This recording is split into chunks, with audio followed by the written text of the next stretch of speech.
आज जायचं होतं मुंबईला, तर शाईनला किक मारली आणि निघालो. निखिलला झोपेतून उठून म्हटलो, चल भावा आम्हाला सोडवायला ये. त्याला घेतलं, मग गेलो ओमक्याच्या घराखाली. भाऊ कुठले तरी स्तर पाहायला चाललो आहे असे आवरून आला होता. त्याच्या हातात गाडी दिली. मग काय म्हटलो, चल स्टेशनला. 6:15ची दक्कनची राणी आहे. आमची वाट पार स्टेशनला थांबलेली. पोचलो आणि तिकीटं काढली. ओमक्या मधीच म्हणला, चल निखिल आता मुंबईला. मग काय बिचारं पोरगं आमच्यासोबत तसंच मुंबईला निघालं.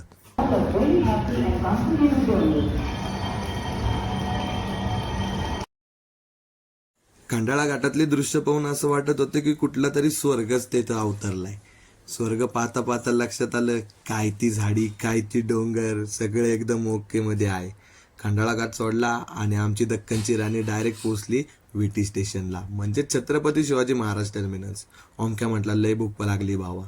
मग काय पावभाजी आणि पुलाव घेतला